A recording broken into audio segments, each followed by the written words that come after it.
Os apartamentos que o papai deixou são meus, e você fica com os gatos e o cachorro. Minha filha, Andréia Monteiro, riu enquanto o advogado terminava de ler o testamento do meu amado Alfredo. Seus olhos brilhavam de cobiça, como se já estivesse calculando quanto dinheiro poderia conseguir vendendo as propriedades que nos custaram tanto esforço ao longo de 45 anos de casamento. Meu genro, Hugo Cavalcante, aquele homem sem fibra que sempre viveu das migalhas que dávamos, completou a humilhação com um sorriso cruel. Agora você tem sua família, Clotilde. Os animais são perfeitos para você. Suas palavras ecoaram no escritório do advogado como um tapa que me tirou o ar. Senti o mundo desabar sob meus pés. Ali estava eu, Clotilde, uma mulher de 69 anos que acabara de enterrar o amor de sua vida, ouvindo como minha única filha me descartava como se eu fosse lixo. Os outros parentes presentes baixaram o olhar, incomodados, mas ninguém disse uma palavra em minha defesa. Ninguém. Andréia continuou rindo. Aquela risada estridente que eu conhecia tão bem desde que ela era criança, mas que agora soava diferente, mais fria, mais calculista. Mamãe, sejamos realistas. Você já é idosa, não precisa de tanto espaço. Além disso, a senhora sempre preferiu esses bichos às pessoas. Cada palavra era como uma faca que atravessava meu coração. O advogado pigarreou, desconfortável, e olhou para o lado. Eu conhecia aquele homem havia 20 anos. Ele havia cuidado de todos os nossos assuntos legais, e agora não conseguia sequer me encarar. Dona Clotilde, murmurou, lamento muito pelas circunstâncias, mas o testamento é muito claro. Os 3 apartamentos ficam em nome de Andréia e a senhora... Bem, a senhora fica com os animais e seus pertences pessoais. Lembrei-me de tudo o que fiz por ela. Quando tinha 8 anos e quebrou a perna, larguei meu trabalho como secretária em uma fábrica de confecções para cuidar dela por 3 meses. Perdi aquele emprego de que tanto precisávamos, mas não me importei. Minha menina precisava de mim. Quando ela quis estudar medicina e não tínhamos dinheiro, Alfredo e eu vendemos nosso carro, o Chevrolet Corsa vermelho que ele tanto amava, e empenhamos até as alianças de casamento para pagar a mensalidade da faculdade. Calculei mentalmente, entre a universidade, os livros, o apartamento que alugamos perto do campus, a comida, as roupas, os gastos médicos. Quando ela ficou doente com hepatite no 3º ano, tínhamos investido mais de R$80 mil em sua educação. 80 mil que saíram das nossas economias, das horas extras que Alfredo fazia na construção civil, das noites em que eu costurava para outras famílias depois dos meus turnos normais. Quando se casou com Hugo, pagamos o casamento inteiro. Lembro-me de cada detalhe desses gastos, porque eu fiz as contas pessoalmente. R$15 mil pelo vestido de noiva que ela insistiu em comprar naquela boutique francesa. 10 mil pelo salão de festas. 5 mil pelas flores. 500 pelo fotógrafo. E mais 5 mil pela música. No total, R$35 mil, o que representava 2 anos completos de nossas economias. Durante a gravidez, quando Andréia teve complicações com a pressão arterial, dormi no hospital por 3 semanas consecutivas. Alfredo vinha depois do trabalho para me render, mas eu nunca saía completamente. Eu a alimentava, levava suas comidas favoritas, lia livros para ela, fazia massagens em seus pés inchados. Quando os médicos disseram que ela precisava de repouso absoluto, mudei-me temporariamente para a casa dela para cuidar dela 24 horas por dia. Quando perdeu o bebê no 7º mês, fui eu quem a segurou enquanto chorava. Hugo não sabia o que fazer, sentia-se sobrecarregado e fugia para o trabalho ou para os bares com os amigos. Fiquei com ela noite após noite, ouvindo sua dor, limpando suas lágrimas, preparando-lhe chá de camomila quando não conseguia dormir. Fui eu quem ajudou a superar a depressão que se seguiu, quem pagou sua terapia psicológica durante 2 anos completos, R$350 por sessão, 2 vezes por semana. Durante a doença de Alfredo, quando o câncer o consumia lentamente, Andréia mal aparecia em casa. Ela sempre tinha desculpas. O trabalho no consultório médico, onde trabalhava como recepcionista, compromissos sociais com Hugo, viagens de fim de semana. Cuidei do meu marido sozinha, dando-lhe banho, alimentando-o, dando-lhe seus remédios, levando-o à quimioterapia 3 vezes por semana durante 8 meses. E agora, depois de tudo isso, depois de ter dado a ela a minha vida inteira, ela me expulsava de casa como se eu fosse uma estranha. Fiquei olhando para meus 2 gatos, Lua e Estrela, 2 lindas persas que haviam chegado à nossa família quando eram apenas bebês abandonados que encontrei na chuva, e para o meu cachorro Capitão, um Golden Retriever já idoso que havia sido como o companheiro inseparável de Alfredo em seus últimos anos. Está bem, eu disse finalmente com uma voz que não reconhecia como minha, firme e tranquila, apesar do furacão que sentia por dentro. Levo a minha verdadeira família. Levantei-me da cadeira com toda a dignidade que pude reunir. Peguei as coleiras dos animais e caminhei em direção à porta. Andréia gritou atrás de mim. Não se esqueça de levar também os brinquedos e as caminhas deles. Não quero nada desses bichos nas minhas propriedades. Sua voz soava vitoriosa, como se tivesse ganhado na loteria. Hugo ria ao lado dela e eu podia ouvir seus comentários desdenhosos enquanto eu me afastava pelo corredor. Finalmente nos livramos da velha e dos animais dela. Ouvi Hugo sussurrar para Andréia. Agora poderemos vender os apartamentos, ir morar em Miami como sempre quisemos. Andréia respondeu entre risos. Sim, e sem ter que bancar a mamãe e os gastos médicos dela. Ela já é velha, que se vire sozinha. Saí do prédio com meus 3 companheiros, sentindo o peso da traição como uma laje sobre minhas costas. O sol da tarde me cegava enquanto eu caminhava pela calçada com Lua, Estrela e Capitão. Ou talvez fossem as lágrimas que lutavam para sair, mas que eu me recusava a derramar. Eu não lhes daria essa satisfação. Durante 40 anos eu havia sido a esposa perfeita, a mãe abnegada, a nora prestativa. E agora percebia que tudo havia sido em vão. Enquanto colocava os animais no banco de trás do meu velho Honda Civic modelo 2010, Lua se aproximou e esfregou a cabeça em minha bochecha, como se entendesse minha dor. Estrela ronronou suavemente, e Capitão lambeu minha mão com aquela lealdade que só os animais sabem dar. Naquele momento, entendi algo que antes não havia visto com clareza. Eles realmente eram minha família. A única que me restava, a única que jamais me abandonaria. Liguei o carro com as mãos trêmulas e dirigi sem rumo pelas ruas da cidade de São Paulo. Tudo parecia diferente agora, como se eu tivesse acordado de um sonho de 45 anos. Os edifícios, as lojas, até o semáforo vermelho pareciam estranhos, como se eu os visse pela primeira vez com estes olhos novos, estes olhos de mulher traída. Parei em um semáforo e olhei pelo espelho retrovisor para meus companheiros. Capitão já tinha 12 anos. Seus olhos castanhos mostravam aquela sabedoria que só os anos dão. Lua e Estrela, minhas gatas persas de 8 anos, haviam se aninhado juntas no assento, como sempre faziam quando sentiam tensão no ambiente.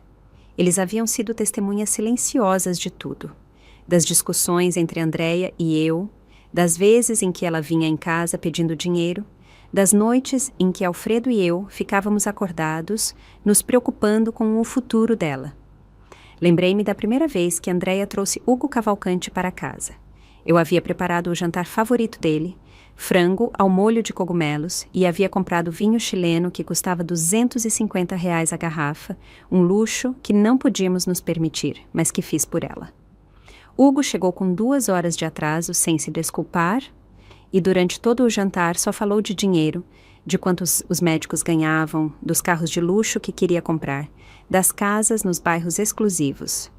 Sua filha tem potencial, ele havia dito a Alfredo naquela noite, como se Andréia fosse um objeto de investimento. Com meu contato no hospital privado, ela poderia conseguir um emprego mais bem remunerado.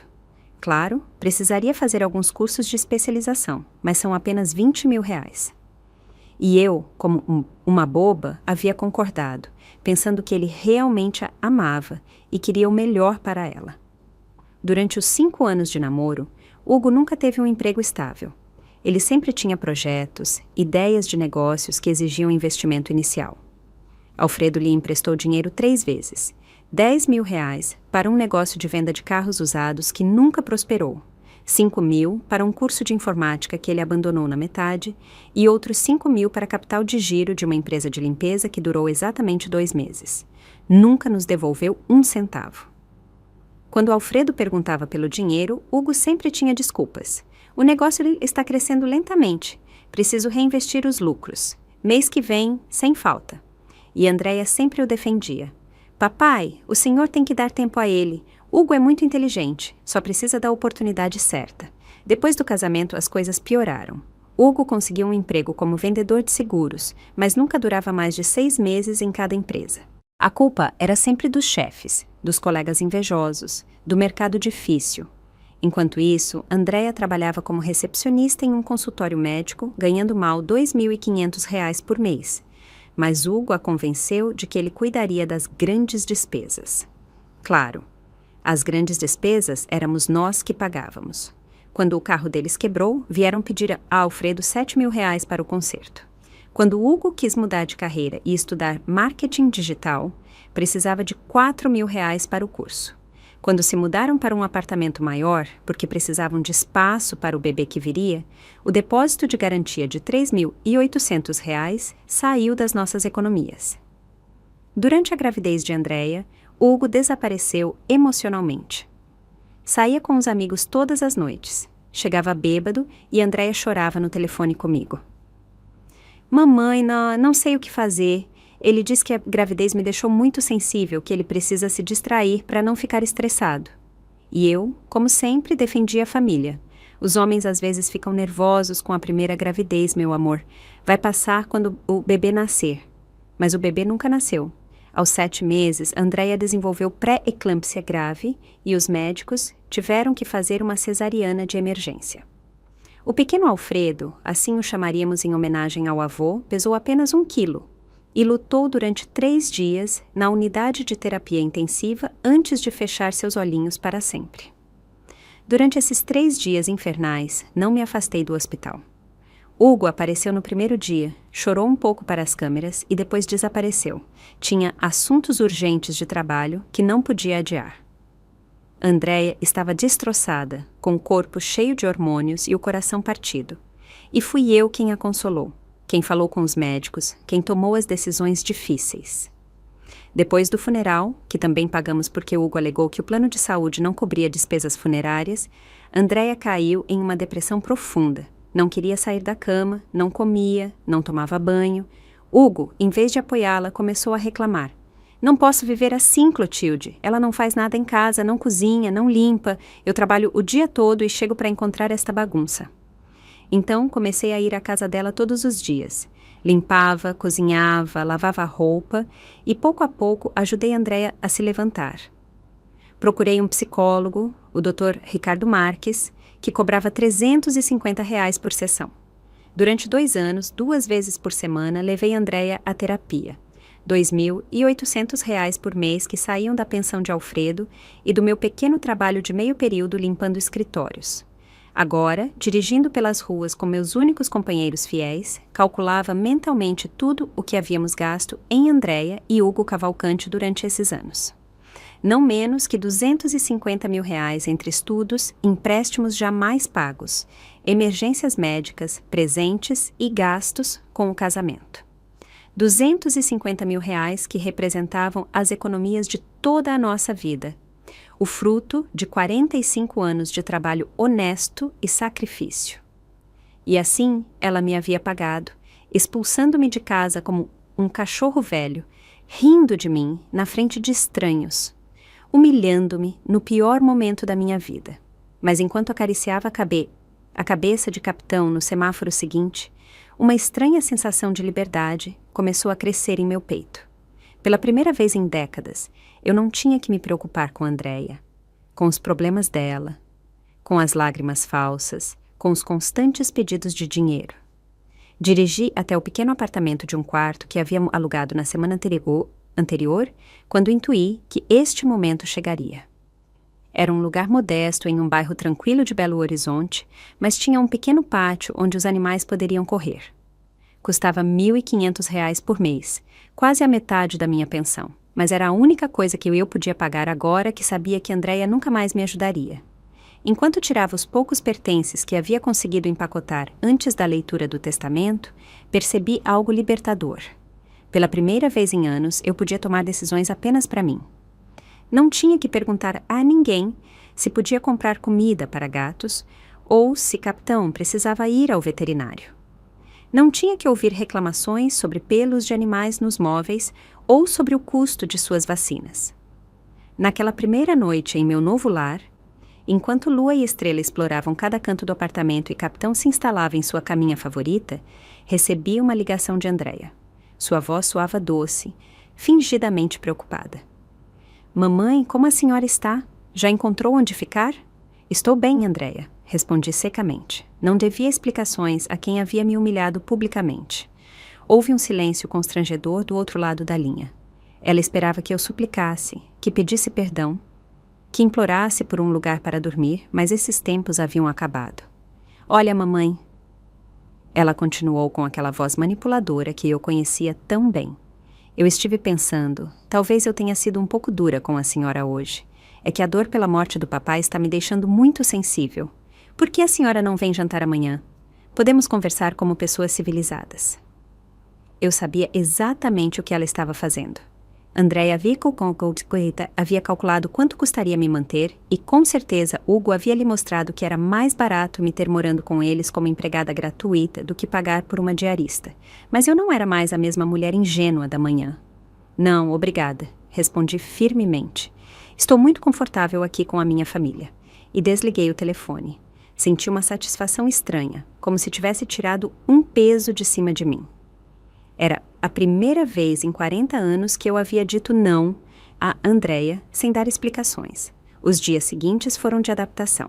Estabeleci uma rotina simples: acordar cedo, preparar o café da manhã para mim e para os animais, dar um passeio no parque próximo com o capitão enquanto as gatas dormiam ao sol no pátio. Era uma vida simples, mas havia paz nessa simplicidade. Alfredo havia me deixado um pequeno seguro de vida, R$150 mil que Andréia não sabia que existiam, porque ele o havia contratado anos atrás, sem mencionar a ninguém. Com esse dinheiro e minha modesta pensão de R$3.500 mensais, eu podia viver com austeridade, mas dignamente, durante alguns anos, contanto que não surgissem grandes emergências médicas. Uma tarde, enquanto organizava os poucos pertences que havia conseguido tirar de casa, encontrei uma caixa que Alfredo havia guardado no armário. Dentro havia documentos que eu não reconhecia, alguns papéis em inglês, que pareciam ser títulos de investimento, e uma carta endereçada em mim com sua letra trêmula dos últimos meses. Minha querida Clotilde, dizia a carta, se você está lendo isto, é porque eu já não estou mais com você e porque as coisas com Andréia aconteceram como eu temia. Nunca lhe disse, mas durante anos vi como ela a manipulava, como a usava, como só vinha em casa quando precisava de algo. Tentei falar com você várias vezes, mas você sempre a defendia. É natural, ela é sua filha, mas também é uma mulher egoísta que aprendeu que pode ter tudo sem dar nada em troca. Minhas mãos tremeram enquanto eu lia. Alfredo havia visto o que eu me recusava a aceitar. A carta continuava. Por isso, tomei algumas precauções. Nem tudo está no testamento oficial que Andréia conhece. Fiz alguns investimentos em seu nome que só você pode acessar. Também há algo muito importante sobre Lua, Estrela e Capitão que você descobrirá em breve. Meu amigo Vicente Dantas, o veterinário, tem instruções específicas. Quando você estiver pronta, vá procurá-lo. Meu coração batia aceleradamente. O que Alfredo havia feito? Por que tanto mistério? Mas antes que eu pudesse refletir mais profundamente sobre a carta, o telefone tocou novamente. Era Andréia, e desta vez sua voz soava diferente, mais urgente. Mamãe, precisamos conversar. Eu estive pensando em tudo com o que aconteceu e acho que cometi um erro. Por que a senhora não volta para casa? Afinal, é sua casa também. Seu tom havia mudado completamente. Já não era a mulher arrogante do escritório do advogado, mas a filha manipuladora de sempre, que sabia exatamente quais palavras usar para quebrar minhas defesas. Minha casa é aqui agora, respondi, surpreendendo-me com minha própria firmeza. E eu não estou sozinha. Tenho Lua, Estrela e Capitão. Eles nunca mentiram para mim, nunca me usaram, nunca me humilharam na frente de estranhos. Por favor, mamãe, animais não são família de verdade. Eu sou sua filha, sua única filha. Sei que tivemos desentendimentos, mas podemos resolver isso. Hugo também quer que a senhora volte. Ele diz que a casa parece vazia sem a senhora. Mentira. Hugo Cavalcante nunca quis que eu estivesse ali. Durante anos, ele havia feito comentários sarcásticos sobre a sogra que nunca ia embora, sobre a velha que estava sempre se metendo em tudo. O que realmente estava acontecendo era que eles haviam percebido o quanto de trabalho eu fazia em casa de graça. Eu limpava, cozinhava, lavava, passava, fazia as compras, cuidava do jardim.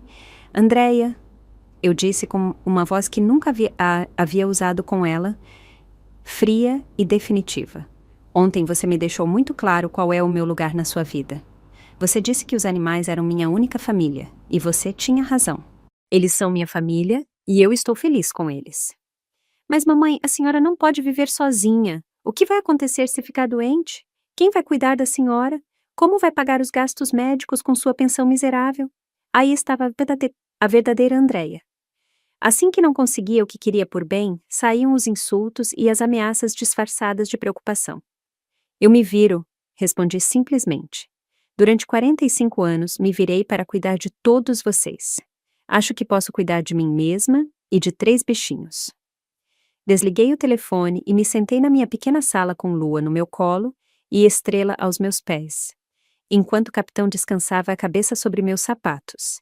Pela primeira vez desde a morte de Alfredo, eu me sentia em paz.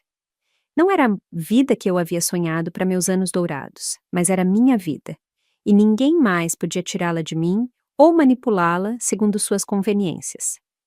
No dia seguinte, decidi fazer algo que vinha adiando desde a morte de Alfredo: levar os animais para o check-up médico anual. Durante os últimos meses da doença do meu marido, eu havia negligenciado muitas coisas, incluindo as visitas de rotina ao veterinário. Eu sabia que o Dr. Vicente Dantas havia sido amigo de Alfredo desde a juventude e que sempre nos havia tratado com carinho especial. A clínica veterinária ficava no centro de Belo Horizonte, em um prédio de 2 andares que Vicente havia comprado anos atrás, quando seu negócio prosperou. Eu me lembrava de quando ele e Alfredo trabalhavam juntos na construção antes de Vicente decidir estudar veterinária, aos 30 anos. Meu marido sempre dizia que Vicente era o homem mais determinado que ele conhecia. Ele trabalhava de dia e estudava à noite, durante 6 anos, até conseguir seu diploma. Entrei na clínica com meus 3 companheiros e a recepcionista me recebeu com um sorriso triste. Dona Clotilde, sentimos muito pela perda do seu Alfredo. O Dr. Vicente está esperando. Ele me disse que quando a senhora aparecesse por aqui, era para passá-la imediatamente para o consultório. Achei estranho que ele estivesse me esperando, mas pensei que talvez fosse apenas cortesia para com a viúva de seu velho amigo. Vicente apareceu na porta de seu consultório. Um homem de 65 anos, de cabelos grisalhos e olhos bondosos por trás de óculos de aro dourado. Ele me abraçou com o carinho de sempre. Clotilde, minha querida amiga, como você está? Sei que estes foram meses muito difíceis para você. Sua voz tinha aquela calidez que sempre me acalmava. Durante a doença de Alfredo, Vicente havia vindo em casa várias vezes para examinar os animais, quando eu não podia trazê-los porque estava cuidando do meu marido. Estou bem, Vicente. Ou pelo menos estou tentando ficar. Respondi enquanto Lua e Estrela exploravam o consultório com curiosidade. Capitão, que já conhecia o lugar, deitou-se tranquilamente em seu canto favorito junto à janela. Vicente fechou a porta e me olhou com uma expressão séria. Clotilde, Alfredo veio me ver 2 semanas antes de morrer. Ele me disse algo muito específico, que quando você aparecesse aqui com os animais, eu deveria revisar muito cuidadosamente as coleiras deles. Ele disse que era muito importante, que disso dependia o seu futuro. Meu coração começou a bater mais rápido. Lembrei-me da carta que havia encontrado, onde Alfredo mencionava que Vicente tinha instruções específicas. O que ele quis dizer com isso? Perguntei, embora uma parte de mim já intuísse que estava prestes a descobrir algo importante. Não sei exatamente, respondeu Vicente enquanto se aproximava de Lua, mas ele insistiu muito para que eu revisasse o interior das coleiras, especialmente as plaquinhas de identificação. Dizia que havia gravado algo muito importante ali. Suas mãos experientes começaram a examinar a coleira de veludo vermelho que Lua usava desde que era uma filhote, Enquanto Vicente trabalhava com cuidado para não machucar a gata, eu observava cada movimento com uma mistura de ansiedade e esperança. Alfredo sempre havia sido um homem misterioso em certos aspectos, muito cuidadoso com o dinheiro e com os documentos importantes. Durante nossa vida conjugal, ele havia tomado decisões financeiras sem me consultar, não por machismo, mas porque dizia que se preocupava que eu me estressasse demais com os números. Aqui tem algo, murmurou Vicente enquanto examinava a placa dourada que pendia da coleira de lua. Olha, Clotilde, há números muito pequenos gravados aqui. Parecem coordenadas geográficas e também há uma sequência numérica que parece ser um código de acesso. Aproximei-me para ver melhor. De fato, em letras minúsculas que mal podiam ser lidas sem uma lupa, havia uma série de números gravados no verso da placa. 40% 7589 N 70 de 1,855 Código ALF 2023-7 845. Minha respiração acelerou. O que significava tudo isso? Vicente continuou examinando as outras coleiras. Na placa de estrela, encontrou outra sequência similar, mas diferente. 25.667 N 80 174. Código S2023 CL 156. E na coleira de capitão, a mais velha e desgastada de todas, havia uma terceira combinação. 34 5 N 118 447 W. Código CAP 2023 CL 93674. Vicente, eu disse com a voz trêmula, você sabe o que significam estas coordenadas. Ele se dirigiu ao computador e começou a digitar os números em um programa de mapas. Pouco a pouco, as localizações apareceram na tela. A primeira coordenada corresponde a Nova York, disse Vicente com assombro crescente, especificamente a Manhattan, muito perto do distrito financeiro. A segunda é Miami, Flórida, na área de Brickell. E a terceira é Los Angeles, Califórnia, no downtown. Minha mente começou a processar essa informação. Alfredo havia trabalhado durante anos como supervisor de construção em projetos internacionais. Lembrei-me de que ele havia viajado várias vezes aos Estados Unidos a trabalho, especialmente durante os anos 80 e 90, quando as empresas brasileiras de construção tinham grandes contratos nessas cidades. Mas o que significam os códigos? Perguntei, embora já tivesse uma suspeita que me aterrorizava e me emocionava ao mesmo tempo. Vicente encolheu os ombros, tão confuso quanto eu. De repente, lembrei-me de algo. Na caixa de documentos que havia encontrado em casa, havia papéis em inglês que pareciam ser de bancos americanos. Corri para minha bolsa e peguei um dos documentos que havia trazido comigo para perguntar a Vicente se ele entendia inglês melhor do que eu. Olhe isto, eu lhe disse, estendendo um papel timbrado do que parecia ser um banco de Nova York. Vicente leu em voz alta. Certificate of Deposit. Correntista Clotilde Maria Monteiro, Account Number, ELF 2023 CL. Era exatamente o mesmo código que estava gravado na coleira de lua. Meu Deus, Clotilde, murmurou Vicente. Acho que seu marido depositou dinheiro em seu nome em bancos dos Estados Unidos e guardou os códigos de acesso nas coleiras dos animais para que só você pudesse encontrá-los. Minhas pernas quase não me sustentavam. Sentei-me na cadeira da consulta enquanto Vicente continuava examinando os documentos. Havia certificados de depósito, extratos de conta de investimentos e documentos de propriedades que eu não entendia completamente, mas que claramente indicavam que eu era a proprietária legal de certos ativos nos Estados Unidos. Quanto dinheiro pode ser? Perguntei com a voz mal audível. Vicente estudou os documentos com cuidado, pegando uma calculadora para somar os valores que apareciam em diferentes papéis. Clotilde, ele disse finalmente com uma expressão de incredulidade total. Segundo estes documentos, só em certificados de depósito você tem aproximadamente $250 mil distribuídos nos 3 bancos. Mas há mais: investimentos em fundos mútuos, ações de empresas americanas e o que parece ser participações em propriedades imobiliárias. O mundo começou a girar ao meu redor. Durante anos, enquanto Andrea e Hugo Cavalcante me viam como um encargo econômico, enquanto me humilhavam e me faziam sentir que eu era uma velha e inútil dependente da caridade deles, eu tinha uma fortuna escondida em outro país. Uma fortuna que Alfredo havia construído pacientemente durante décadas, trabalhando em projetos internacionais e guardando cada centavo para assegurar o meu futuro. Mas Vicente, eu disse quando finalmente recuperei a fala, como vou acessar esse dinheiro? Eu não sei nada de bancos americanos, não falo inglês perfeitamente, nem sequer tenho passaporte válido. A realidade da minha situação começou a me oprimir. Ter dinheiro no exterior era uma coisa, mas poder usá-lo era completamente diferente. Vicente sorriu e tirou um envelope mais grosso de sua escrivaninha. Alfredo também me deixou isto para você. Disse que quando você descobrisse o das coleiras, eu deveria entregá-lo. Dentro do envelope havia mais documentos, incluindo uma procuração onde Alfredo me autorizava a realizar todas as transações bancárias necessárias e algo que me deixou sem palavras: um passaporte americano em meu nome. Como é possível? Murmurei, examinando o documento que parecia completamente legal e oficial. Vicente leu uma carta anexa que explicava a situação.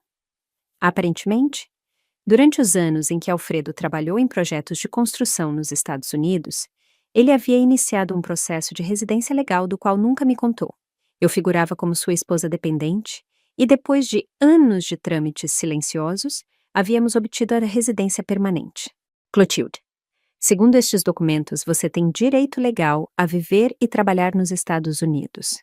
Alfredo completou todo o processo sem lhe dizer por que queria fazer uma surpresa quando se aposentasse.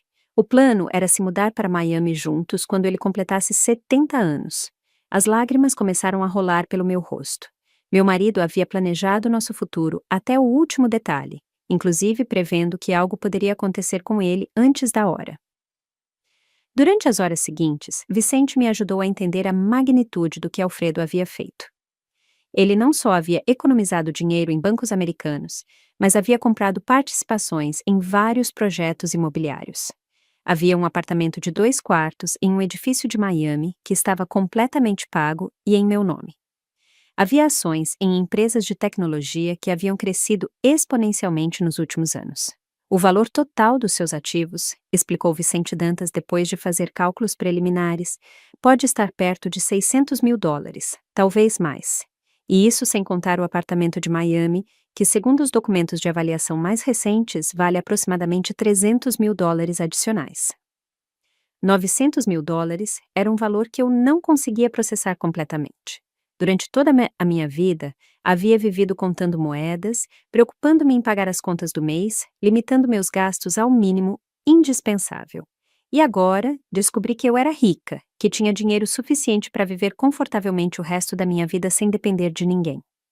Naquela noite, de volta ao meu pequeno apartamento, não consegui dormir. Lua e Estrela pareciam sentir minha agitação e se aninharam mais perto de mim do que o usual. Capitão ficou deitado ao lado da minha cama, como se fosse meu guarda-costas pessoal. Olhei para eles com uma gratidão infinita. Sem eles, eu jamais teria descoberto o presente que Alfredo havia me deixado. No dia seguinte, enquanto eu tomava café da manhã e tentava processar toda a informação, meu telefone tocou. Era Andrea, mas desta vez sua voz soava diferente, mais agressiva. Mamãe, precisamos conversar. Estive perguntando por aí e me disseram que a senhora foi à clínica veterinária ontem. Por que levou os animais? Eles estão doentes? Foi só um check-up de rotina, respondi calmamente. Eu não estava pronta para revelar o que havia descoberto. Precisava de tempo para planejar meus próximos passos cuidadosamente. Olha, mamãe, eu decidi que a senhora tem razão. Os animais são importantes para você e eu fui muito dura. Por que a senhora não volta para casa e traz os bichos? Podemos fazer funcionar. Sua mudança de tom era tão óbvia que chegava a ser patética. Algo havia acontecido que a tinha desesperada por se reconciliar comigo. O que aconteceu, Andrea? Por que essa mudança tão repentina? Perguntei genuinamente curiosa. Houve um silêncio longo do outro lado da linha. Bom, é que Hugo e eu estivemos conversando e percebemos que a casa está muito vazia sem a senhora. E, além disso, tivemos alguns gastos inesperados. O ar-condicionado quebrou, e o conserto custa R$10 mil. Também precisamos arrumar o telhado porque há um vazamento. E isso são mais 15.000. Pensamos que se a senhora voltasse, poderia nos ajudar com essas despesas, como sempre fazia com o papai. Aí estava a verdade. Eles não sentiam minha falta, sentiam falta do meu dinheiro. Durante anos, quando surgiam emergências domésticas, Alfredo e eu sempre tínhamos colocado o dinheiro para resolvê-las. Andréia e Hugo Cavalcante haviam se acostumado tanto a essa dinâmica que assumiam que eu continuaria sendo a fonte de financiamento pessoal deles. Andréia, eu disse com uma voz nova, uma voz que soava segura e firme. Ontem você me deixou muito claro que meu lugar na sua vida é com os animais. E quer saber? Você tinha razão. Estou muito feliz aqui e não penso em voltar. Mas mamãe, 25.000 reais é muito dinheiro. De onde vamos tirar essa grana? A senhora sabe que o trabalho do Hugo não está indo bem e eu não ganho o suficiente no consultório. Esse não é mais problema meu, Andréia. Durante 40 anos foi meu problema, mas não mais. E pela segunda vez na minha vida, desliguei o telefone na cara da minha filha, mas desta vez não senti culpa, mas sim uma estranha sensação de poder. Durante os dias seguintes, Vicente Dantas me ajudou a contatar os bancos americanos. Com os códigos das coleiras e minha documentação legal, pude verificar que todos os ativos estavam realmente em meu nome e que eu podia acessá-los quando quisesse. Também confirmamos que o apartamento em Miami estava completamente pago e pronto para ser habitado. Uma semana depois, enquanto eu passeava com o capitão no parque, meu telefone tocou novamente. Desta vez era Hugo Cavalcante e sua voz soava desesperada. Clotilde, por favor, precisamos conversar. Andréia está muito mal. Chora o tempo todo dizendo que perdeu a mãe. E nós realmente precisamos da sua ajuda com os reparos da casa. Hugo, respondi tranquilamente. Quando me expulsaram de casa, vocês disseram muito claramente que eu não era família, que os animais eram minha única família. Pois bem, fiquei com minha família e estamos muito felizes juntos. Mas Clotilde, você não pode viver da sua pensão para sempre. O que vai acontecer quando ficar doente? Quem vai cuidar de você? Nós somos sua família de verdade, não os animais. Eu ri. Uma risada genuína que fazia anos que eu não sentia. Hugo, durante anos, vocês me viram como um encargo econômico. Sempre assumiram que eu não tinha recursos próprios, que dependia completamente de vocês. Pois deixe-me dizer algo. Se enganaram completamente. Houve um silêncio do outro lado da linha. O que você quer dizer? Ele perguntou com a voz insegura. Quero dizer que estou perfeitamente bem economicamente, melhor do que jamais imaginei, e não preciso da caridade de ninguém, especialmente de pessoas que me humilharam no pior momento da minha vida. Depois de desligar, sentei-me na minha pequena sala e olhei para meus 3 companheiros. Lua estava limpando as patinhas com aquela elegância que só os gatos têm. Estrela dormia enrolada em sua almofada favorita. E Capitão me observava com aqueles olhos sábios que pareciam entender cada palavra que eu havia dito. Naquele momento, tomei uma decisão que mudaria tudo. Era hora de reivindicar a vida que Alfredo havia planejado para mim. Liguei para Vicente Dantas e disse que queria iniciar os trâmites para viajar aos Estados Unidos o mais rápido possível. Ele se ofereceu para me acompanhar como tradutor e apoio moral. E embora inicialmente eu tenha resistido porque não queria ser um incômodo, finalmente aceitei. Ter um amigo de confiança nesta aventura seria inestimável. 3 dias depois, enquanto organizava meus documentos para a viagem, recebi uma visita inesperada. Andréia apareceu na porta do meu apartamento sem avisar, com os olhos vermelhos de tanto chorar e uma expressão que eu não via desde que ela era criança. Por um momento, meu coração de mãe se amoleceu, mas logo me lembrei de suas palavras cruéis no escritório do advogado. Mamãe, por favor, me deixe entrar. Precisamos conversar como mãe e filha, ela suplicou da soleira. Suas mãos tremiam e ela parecia genuinamente perturbada. Decidi ouvir o que ela tinha a dizer, embora mantendo minha distância emocional. Está bem, Andréia, mas seja rápida. Os animais ficam nervosos com visitas, eu disse, mentindo deliberadamente. Lua se aproximou, ronronando ao redor das pernas de Andréia, como se não guardasse rancor pelos insultos passados. Os animais são mais nobres que os humanos, pensei. Andréia se sentou na beira do sofá, desconfortável no espaço pequeno que agora era o meu lar. Mamãe, Eu sei que cometi erros terríveis. As coisas que eu disse no escritório do advogado foram imperdoáveis. Eu estava magoada pela morte do papai. E acho que direcionei toda a minha raiva para a senhora, em vez de processá-la corretamente. Ela parecia sincera, mas eu havia escutado suas desculpas manipuladoras durante décadas. E quanto a Hugo? Ele também está arrependido de ter me chamado de velha e de rir quando você me humilhou? Perguntei diretamente. Andréia baixou o olhar. Hugo. Bom, Hugo tem seus problemas. Ele tem bebido mais desde que perdeu o emprego no mês passado. A seguradora o demitiu porque ele não estava cumprindo as cotas de vendas. Estamos passando por um momento econômico muito difícil. Aí estava. A verdade não era remorso genuíno por ter me tratado mal. Era pânico financeiro. Andréia, eu disse calmamente, durante 40 anos eu resolvi seus problemas econômicos. Paguei seus estudos, seu casamento, emprestei dinheiro a Hugo Cavalcante várias vezes, paguei sua terapia psicológica, ajudei em cada crise. E como você me pagou? Expulsando-me da minha própria casa? Mamãe, eu sei que foi horrível, mas eu estava confusa, assustada. Quando meu papai morreu, percebi que agora eu era responsável por tudo, pela casa, pelas contas, por cuidar da senhora. Senti-me oprimida e reagi mal. Levantei-me e caminhei até a janela, onde o capitão estava deitado tomando sol. Andréia, há algo que você não entende. Você nunca foi responsável por cuidar de mim. Eu sou uma mulher adulta, perfeitamente capaz de cuidar de mim mesma. O problema é que durante anos vocês me trataram como se eu fosse uma inválida mental que não podia tomar decisões próprias. Mas mamãe, a senhora sempre foi tão submissa, tão dependente do papai. Eu nunca a vi tomar decisões importantes sozinha. Suas palavras me machucaram porque tinham algo de verdade. Alfredo e eu tivemos um casamento tradicional, onde ele cuidava das finanças e das grandes decisões, e eu cuidava do lar e da família. Mas isso não significava que eu fosse incapaz, apenas que havíamos dividido responsabilidades de uma maneira que funcionava para nós. Talvez você tenha razão, admiti, mas isso está mudando. Estou aprendendo a tomar minhas próprias decisões, a viver minha vida como eu quero, não como os outros esperam que eu a viva.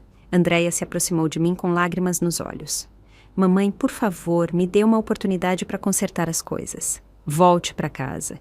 Podemos procurar ajuda profissional, terapia familiar, podemos aprender a nos comunicar melhor. Por um momento, senti a tentação familiar de ceder, de ser a mãe compreensiva que perdoa tudo, que sacrifica sua dignidade pela paz familiar. Mas então olhei para a lua, que havia pulado no meu colo, e lembrei-me das palavras de Alfredo em sua carta. É uma mulher egoísta que aprendeu que pode ter tudo sem dar nada em troca.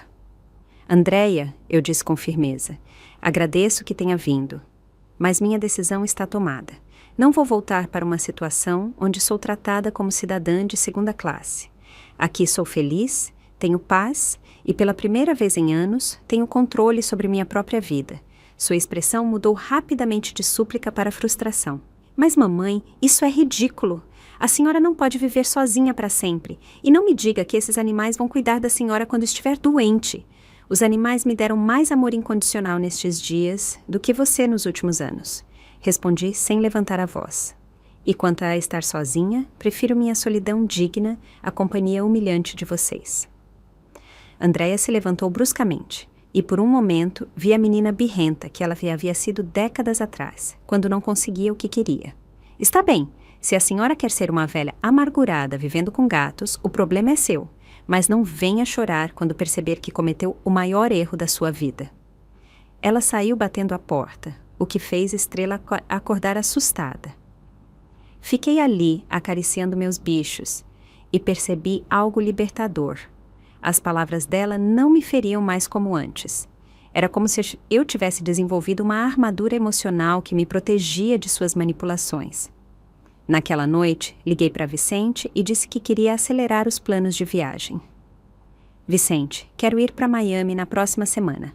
Preciso ver aquele apartamento, confirmar meus investimentos e começar uma nova vida longe de toda essa toxicidade. Você tem certeza, Clotilde? É um passo muito grande. Não quer pensar um pouco mais? Estou pensando nisso há 40 anos sem perceber, respondi. Alfredo me deixou todas as ferramentas para ser independente. Seria uma falta de respeito para com ele e para comigo mesma não aproveitar esta oportunidade. Vicente me ajudou a fazer as reservas de voo para a semana seguinte. Decidimos que ele me acompanharia durante os primeiros dias para ajudar com os trâmites bancários e legais e depois regressaria ao Brasil enquanto eu explorava minhas opções em Miami. Também organizei tudo o necessário para viajar com Lua, Estrela e Capitão. Foram trâmites complicados de veterinário, atestados de saúde, permissões de importação, mas cada documento concluído parecia mais um passo em direção à liberdade. Meus verdadeiros companheiros de vida viriam comigo para esta nova aventura. Na noite anterior à viagem, enquanto fazia as malas finais, meu telefone tocou mais uma vez. Era Andréia, mas desta vez sua voz soava diferente, mais calculista. Mamãe, estive pensando em tudo que conversamos ontem. Acho que a senhora tem razão em querer independência, mas antes que tome decisões drásticas, há algo que precisa saber sobre as finanças do papai. O que você quer dizer? Perguntei, embora já suspeitasse aonde a conversa iria.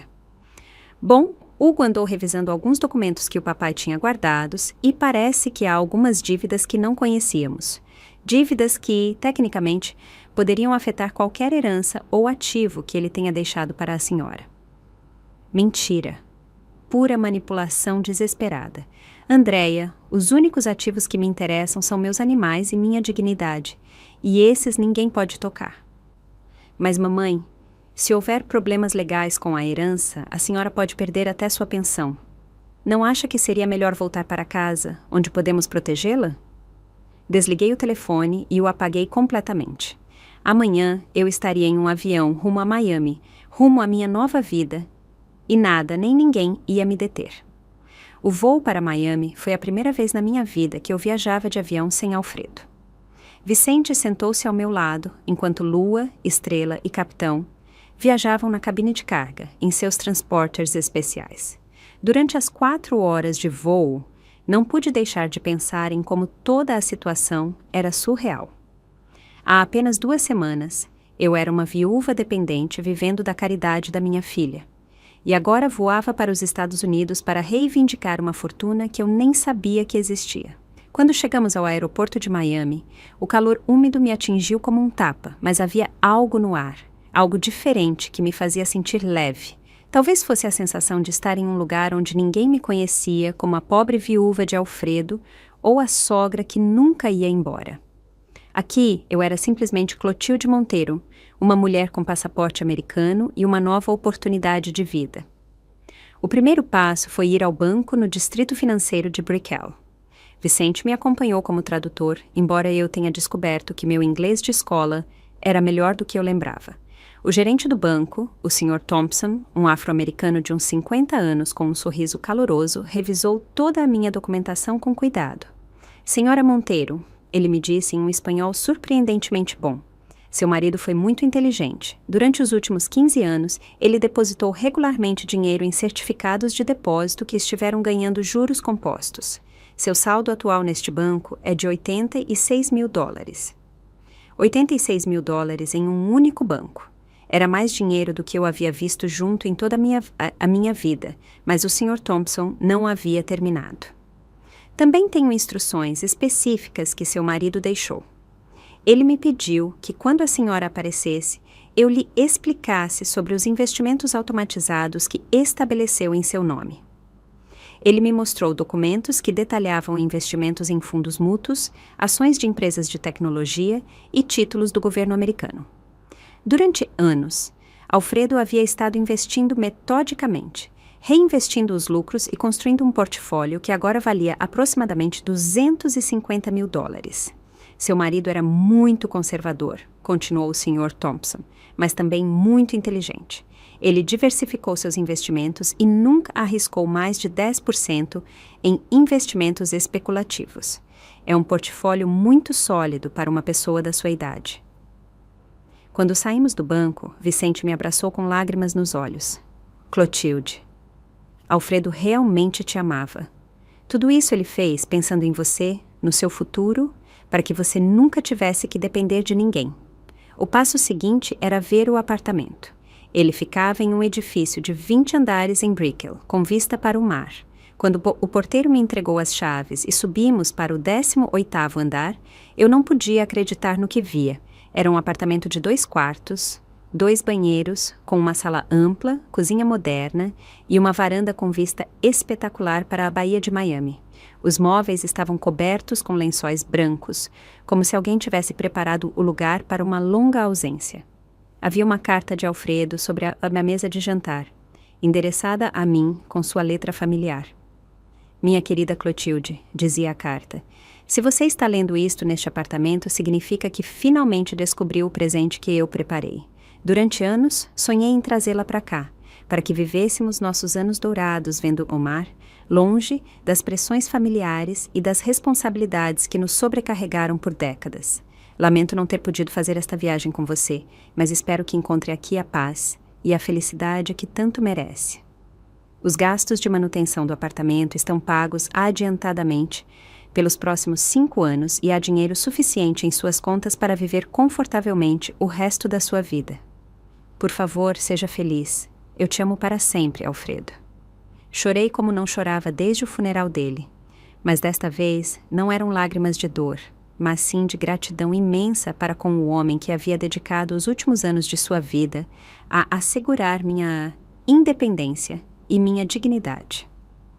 Naquela noite, enquanto desembalava os poucos pertences que havia trazido e via como Lua, Estrela e Capitão exploravam seu novo lar, meu telefone começou a tocar insistentemente. Era um número internacional que reconheci como sendo do Brasil. Decidi atender. Mamãe, finalmente a senhora atende! Gritou Andréia do outro lado da linha. Onde a senhora está? Fui ao seu apartamento e o porteiro me disse que a senhora tinha viajado. Para onde foi? Com quem? Estou muito preocupada. Estou perfeitamente bem, Andréia, respondi calmamente. Estou em Miami, no meu apartamento. Desfrutei do silêncio que se seguiu às minhas palavras. Seu apartamento? De que apartamento a senhora está falando? Está delirando? Estão te aplicando um golpe? Por favor, mamãe, me diga onde está exatamente para eu ir te buscar. Não estou delirando, Andréia, e ninguém está me aplicando golpe. Acontece que seu pai me deixou muito mais do que os pertences pessoais que vocês pensaram. Tenho um apartamento aqui, contas bancárias, investimentos. Sou financeiramente independente. O silêncio do outro lado se estendeu por mais de 1 minuto. Finalmente, a voz de Andréia soou diferente, mais calculista. Mamãe, isso não é possível. Nós revisamos todos os documentos do papai. Não havia nenhum apartamento em Miami no testamento dele. É verdade, respondi, desfrutando de cada palavra, porque o apartamento não estava no testamento dele. Está em meu nome. Esteve em meu nome durante anos, assim como as contas bancárias e os investimentos. Seu pai foi muito inteligente. Ele sabia exatamente o tipo de filha que tinha. Houve ruídos de fundo, como se Andréia estivesse falando com mais alguém, provavelmente Hugo Cavalcante. Mamãe, me escute bem. Se realmente existe esse dinheiro, nós temos direito legal a uma parte. Eu sou a única filha e Hugo é parte da família. A senhora não pode ser tão egoísta de ficar com tudo só para si. Eu ri. Uma risada genuína que ecoou por todo o apartamento. Andréia, querida, esse dinheiro nunca foi do seu pai para ser deixado em herança. Está em meu nome há anos. Sou eu quem vou decidir o que fazer com ele e garanto, depois de como vocês me trataram, compartilhá-lo com vocês não está nos meus planos. Isso não é justo. Nós somos sua família. A senhora tem obrigações morais conosco. Obrigações morais? Repeti com incredulidade. Como as obrigações morais que vocês tinham comigo quando me expulsaram da minha própria casa? Como as obrigações que tinham quando me humilharam na frente do advogado e me disseram que os animais eram minha única família? Mamãe, eu já pedi perdão por isso. Foi um momento de tensão. Não, Andréia. Foi um momento de verdade. Vocês finalmente mostraram quem realmente são. E eu decidi seguir o conselho de vocês. Meus animais são minha família. E estamos vivendo muito felizes juntos no nosso lindo apartamento com vista para o mar. A senhora não pode fazer isso. Vou contratar um advogado. Vou provar que o papai não tinha o direito de esconder esse dinheiro. Faça isso, respondi tranquilamente. Meus documentos estão perfeitamente em ordem, tudo é completamente legal e tenho residência permanente nos Estados Unidos. Mas, enquanto isso, eu vou desfrutar da minha nova vida. Desliguei o telefone e o coloquei no silencioso. Saí para a varanda com meus 3 companheiros e ficamos vendo o pôr do sol sobre a Baía de Miami. Pela primeira vez em décadas, eu me sentia completamente em paz, completamente livre, completamente no controle do meu próprio destino. Os dias seguintes em Miami foram como viver em um sonho. Vicente ficou comigo mais uma semana para me ajudar com todos os trâmites bancários e legais, mas principalmente para se assegurar de que eu pudesse lidar com tudo sozinha. Durante esses dias, descobrimos que Alfredo havia sido ainda mais previdente do que imaginávamos. Ele havia contratado uma empresa de administração de propriedades que cuidava da manutenção do edifício e também havia deixado contatos de médicos, veterinários e até de um advogado especializado em imigração, caso eu precisasse de ajuda legal. Tudo estava perfeitamente organizado, como se ele tivesse desenhado uma nova vida completa para mim. O apartamento tinha detalhes que só Alfredo poderia ter pensado. Ele havia comprado plantas que sabia que eu gostaria. Havia escolhido móveis confortáveis, mas elegantes, e no closet principal encontrei roupas novas do meu tamanho com etiquetas que indicavam que haviam sido compradas apenas 6 meses antes de sua morte. Mesmo em seus últimos dias, quando o câncer o tinha fraco, ele havia estado planejando o meu futuro. Uma manhã, enquanto eu tomava café da manhã na varanda, vendo como o capitão perseguia gaivotas e as gatas dormiam ao sol, meu telefone tocou. Era um número que eu não reconhecia, mas, quando atendi, ouvi a voz familiar de alguém que eu não esperava. Era Rosaura, minha prima de 2º grau, que vivia em São Paulo e com quem eu havia perdido contato desde o funeral de Alfredo. Clotilde, meu amor, como você está? Estive tentando te localizar por semanas. Fui à sua casa e os vizinhos me disseram que você não mora mais lá. Andréia me deu seu número e me contou uma história muito estranha sobre você estar morando em Miami. Alegrei-me em ouvir uma voz familiar e carinhosa depois de tantas tensões. Oi, Rosaura, querida. Sim, é verdade. Estou morando em Miami. É uma longa história. Mas como é possível? Andréia me disse que Alfredo deixou dinheiro escondido para você e que você foi embora sem dizer nada. Ela está muito alterada. Diz que você está agindo de maneira muito estranha e que está preocupada com sua saúde mental. Aí estava Andréia, manipulando inclusive a família estendida, pintando-me como uma velha senil que havia perdido o juízo. Rosaura, minha saúde mental está perfeita. O que acontece é que finalmente descobri que Alfredo havia feito investimentos nos Estados Unidos e conseguido minha residência legal. Aqui, decidi começar uma nova vida longe de certas toxicidades familiares. Mas Clotilde, você acha prudente ficar sozinha, tão longe da família? Andréia me disse que você foi embora com os gatos e o cachorro. Mas o que vai acontecer se você ficar doente? Se precisar de ajuda? Era incrível como Andréia havia conseguido convencer a todos de que eu era uma pobre idosa indefesa que havia perdido a razão. Rosaura, eu tenho 69 anos, não 90. Estou perfeitamente capaz de cuidar de mim mesma. E quanto à família, depois de como Andréia e Hugo me trataram, prefiro ficar sozinha a mal acompanhada. Mas o que aconteceu exatamente? Andréia só me disse que tiveram uma discussão depois da leitura do testamento. Contei a Rosaura toda a história. A humilhação pública, as palavras cruéis, como me expulsaram da minha própria casa. Também expliquei sobre a descoberta das coleiras e a herança secreta que Alfredo havia me deixado. Rosaura ouviu em silêncio, e quando terminei, houve uma pausa longa. Meu Deus, Clotilde, murmurou finalmente. Eu sabia que Andréia tinha seu temperamento difícil, mas nunca pensei que seria capaz de tratá-la assim. E o Hugo, esse homem nunca me agradou. Sempre me pareceu um aproveitador. Você sabia algo sobre os investimentos de Alfredo? Perguntei. Bom, ele me mencionou uma vez que tinha algumas economias guardadas, mas nunca me deu detalhes. Disse que era o seguro de vida dele para você, para que você nunca tivesse que depender de ninguém.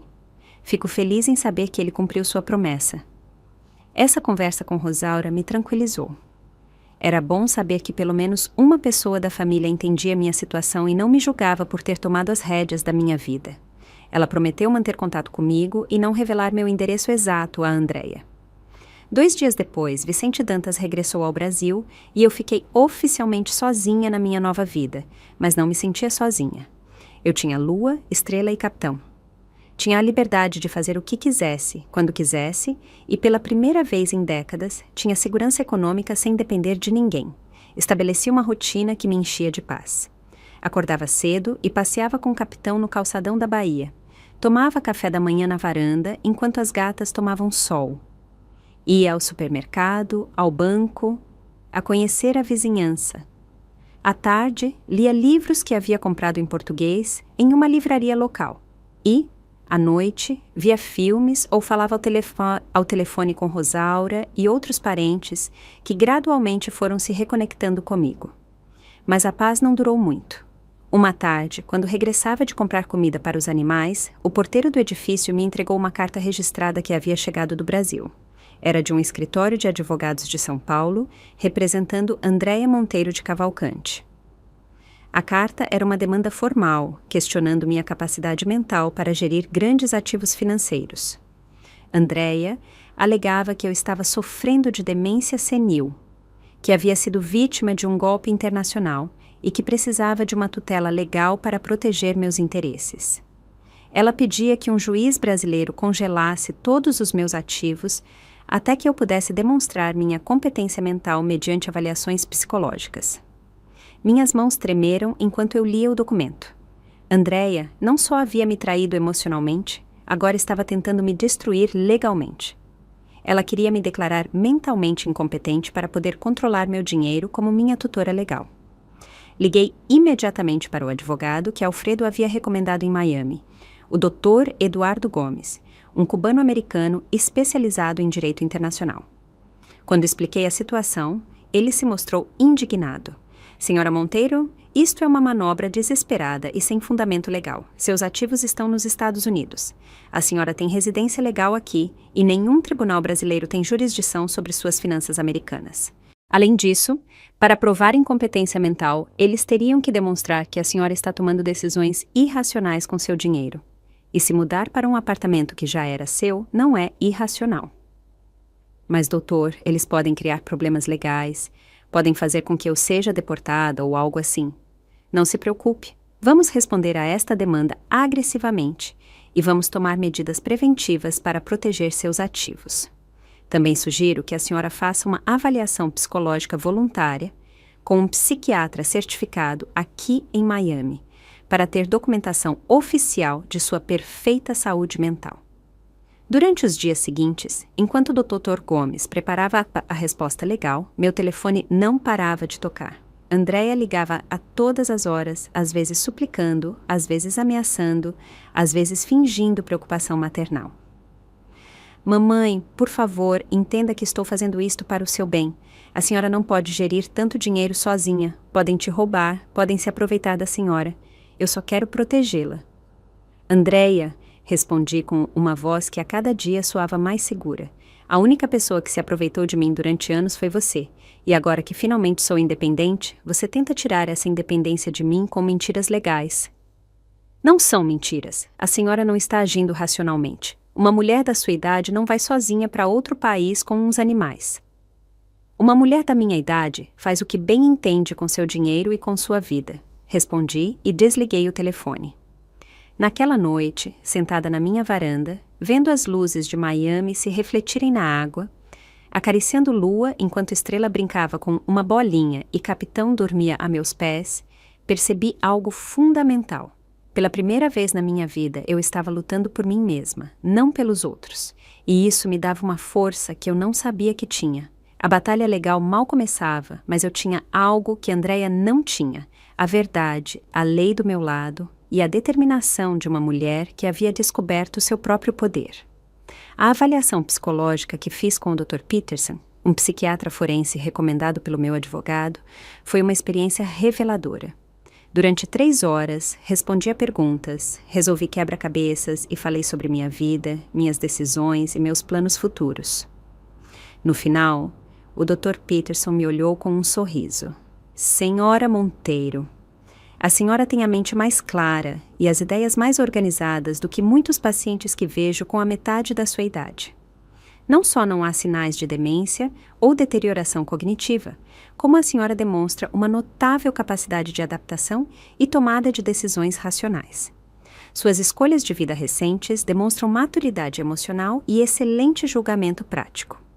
3 semanas depois, o Dr. Gomes me ligou com notícias extraordinárias. Clotilde, tenho excelentes notícias. Primeiro, o Tribunal Brasileiro rejeitou completamente a demanda de sua filha.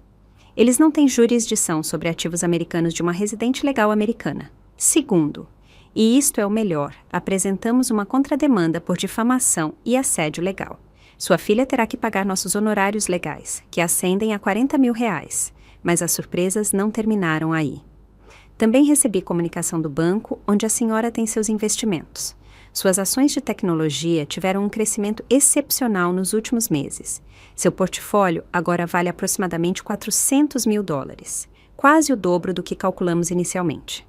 $400 mil, mais os 86 mil em certificados de depósito, mais o apartamento avaliado em $300 mil. Eu era rica. Uma mulher rica de 69 anos que 3 meses antes vivia de migalhas emocionais e econômicas. Naquela tarde, enquanto celebrava com uma taça de vinho na varanda e via como meus 3 companheiros desfrutavam da brisa marítima, meu telefone tocou uma última vez. Era Andréia, mas sua voz soava completamente diferente, quebrada, derrotada. Mamãe, ela disse com a voz mal audível. Recebi a notificação do tribunal e também a demanda que a senhora apresentou contra mim. Houve uma pausa longa. Mamãe, por favor, Eu não sabia que as coisas tinham chegado tão longe. Eu nunca quis que terminássemos como inimigas legais. Andréia, respondi com uma calma que me surpreendeu. Você não queria que terminássemos como inimigas. Você queria que terminássemos como sempre. Você controlando e eu obedecendo. Mas esses tempos acabaram para sempre. Não há como consertar isso? De voltarmos a ser mãe e filha? Fiquei em silêncio por um momento, vendo como Lua caçava uma borboleta na varanda.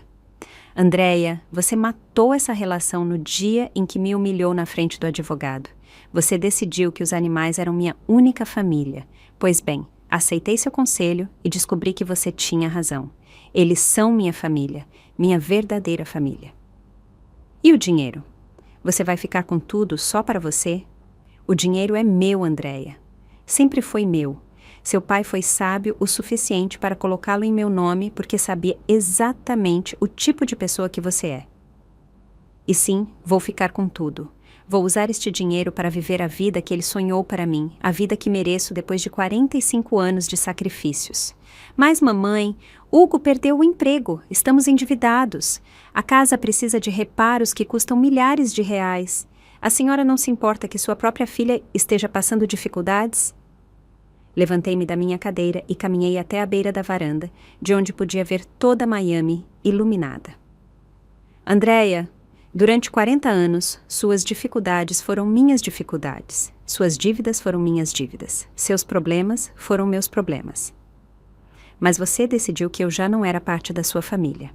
Você não pode me expulsar da sua vida quando lhe convém, e depois me pedir para voltar quando lhe convém. Então, é isso? Nunca mais vamos nos falar?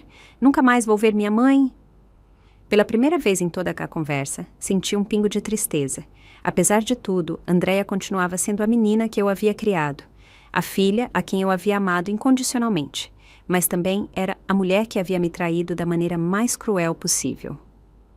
Andréia, eu disse finalmente, quando você aprender a respeitar minhas decisões, quando aprender a me ver como uma mulher independente com direito a viver sua própria vida, quando aprender a me amar sem querer me controlar, talvez possamos conversar. Mas enquanto continuar vendo os animais como bichos insignificantes e a mim como uma velha tola que deve obedecê-la, não temos nada para conversar. E se eu mudar? E se eu realmente aprender? O tempo dirá, respondi. Mas por enquanto estou muito feliz com a minha vida. Como está? Tenho um apartamento lindo, segurança econômica e a companhia mais leal do mundo.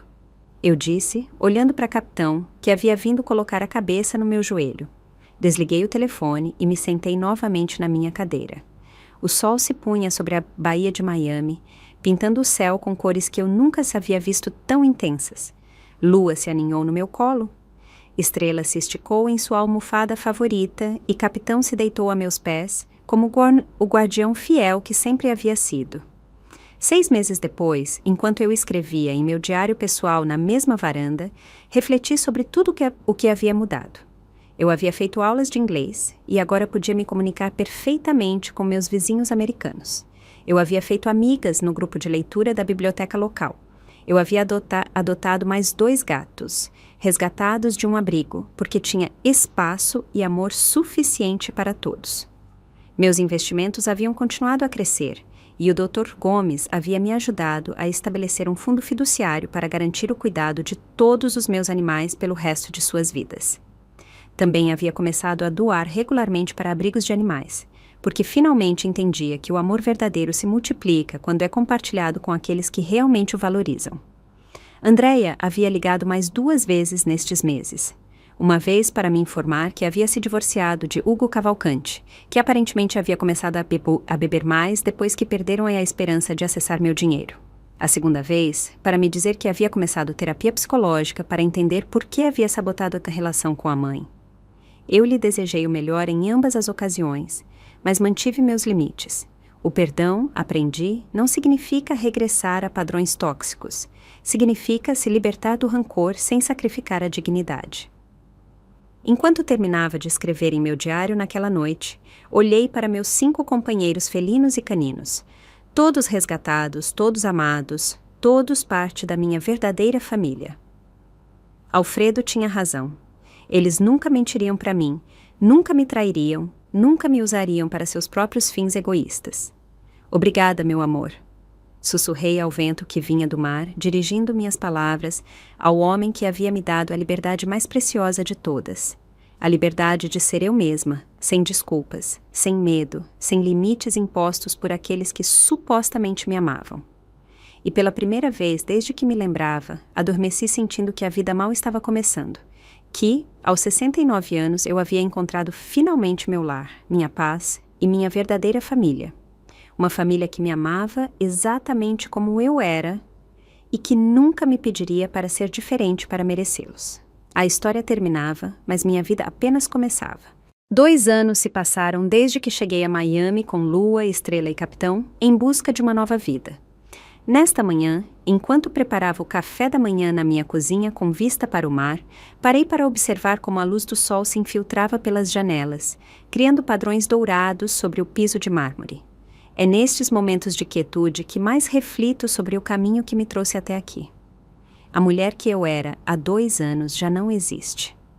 Aquela Clotilde que vivia pedindo perdão por existir, que se desculpava por ocupar espaço, que media cada palavra para não incomodar ninguém, ficou enterrada no Brasil junto com uma vida que eu acreditava ser minha, mas que na verdade pertencia aos outros. Esta nova versão de mim mesma, a que acorda a cada dia sem pedir permissão para ser feliz, é um presente que Alfredo me deu do além. Capitão agora tem 14 anos e caminha mais lentamente, mas a cada manhã me acompanha ao calçadão com a mesma lealdade de sempre. Seus olhos continuam brilhando quando me vê preparar sua coleira, e creio que ele entende, de alguma maneira animal e sábia, que ambos encontramos nosso lugar no mundo. Lua e Estrela se adaptaram à vida em altura com a elegância típica dos gatos. E minhas 2 novas adotadas, Pérola e Canela, trouxeram uma energia juvenil que mantém a casa toda ativa.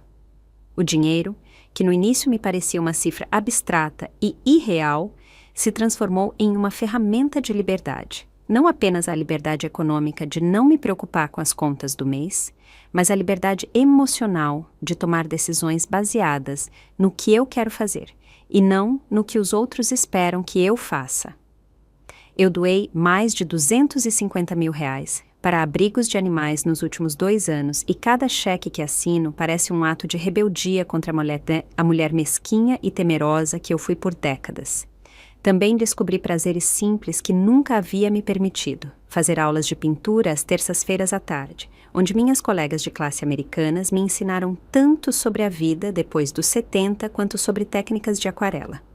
Jantar sozinha em restaurantes elegantes, sem sentir vergonha, porque aprendi que uma mulher da minha idade tem o direito de ocupar uma mesa para 2, mesmo que esteja só. Comprar livros em português sem olhar o preço. porque pela primeira vez na minha vida posso me dar ao luxo de ler por prazer. Minha relação com Andrea evoluiu de maneiras que eu não esperava. Durante o primeiro ano, não nos falamos de jeito nenhum. Ela precisava processar a perda de controle sobre a minha vida, e eu precisava estabelecer limites firmes sem a influência de sua voz manipuladora. Quando ela finalmente voltou a me ligar, há 6 meses, soava diferente, menor, mais humana. Ela me contou sobre o divórcio de Hugo, sobre como a terapia psicológica a havia ajudado a entender que, por anos, ela havia repetido padrões de controle que havia aprendido não de nós, mas de uma cultura que lhe ensinou que as mulheres mais velhas não tinham direito à independência. Não foi um pedido de desculpas completo, mas foi um reconhecimento de que ela havia cometido erros graves. Agora, conversamos uma vez por mês, conversas curtas e civilizadas, onde ela me conta sobre seu trabalho como enfermeira em um hospital público e eu conto sobre meus gatos e minhas aulas de pintura. Não falamos de dinheiro nenhuma única vez nestes 6 meses, e isso me diz que talvez ela esteja finalmente aprendendo a me ver como uma pessoa completa, e não como uma fonte de recursos. Sinto nostalgia da vida que deixei para trás. Às vezes, sinto falta do som da chuva no telhado de telhas da casa onde morei por décadas. Sinto falta do cheiro de café brasileiro nas manhãs frias de Minas Gerais. Sinto falta das conversas com as vizinhas no parque do bairro. Mas quando essa nostalgia aparece, eu caminho até a minha varanda e vejo o mar infinito se estendendo até o horizonte. E lembro que a nostalgia é um luxo que só podem se permitir aqueles que escolheram seu presente conscientemente. O que mais me surpreende nesta nova vida é como mudou minha relação com a solidão. Durante anos, temi ficar sozinha. Eu confundia a solidão com o abandono. Eu acreditava que precisava da constante validação dos outros para ter valor. Agora, entendo que há uma diferença abissal entre estar sozinha e se sentir sozinha. Estou sozinha em termos humanos, mas jamais me sinto sozinha. Tenho meus animais, tenho minhas novas amigas, tenho livros, tenho projetos, tenho planos para o futuro. Também aprendi algo fundamental sobre o amor. Por décadas, acreditei que amar significava sacrificar-se, desaparecer, tornar-se invisível para que os outros pudessem brilhar. Pensava que ser boa mãe, boa esposa, boa nora, significava não ter necessidades próprias, não ter sonhos que não incluíssem os outros. Agora sei que isso não era amor, era medo disfarçado de virtude. O verdadeiro amor, o que meus animais me dão a cada dia, não exige sacrifícios impossíveis. Não pede que você renuncie a si mesma para demonstrar sua devoção. O amor verdadeiro celebra sua felicidade, respeita suas decisões e encontra maneiras de crescer junto com você em vez de limitá-la. Algumas noites, quando o apartamento está em silêncio e meus 5 companheiros dormem cada um em seu lugar favorito, sento-me na varanda com uma xícara de chá e olho as estrelas que se refletem na baía.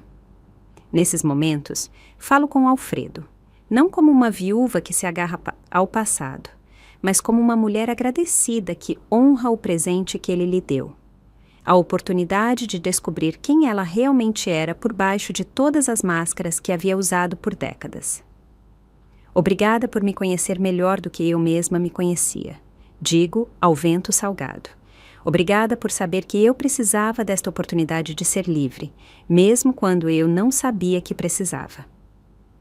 Aos 71 anos, finalmente aprendi a lição mais importante de todas. Nunca é tarde demais para começar de novo. Nunca é tarde demais para escolher a felicidade acima da conveniência.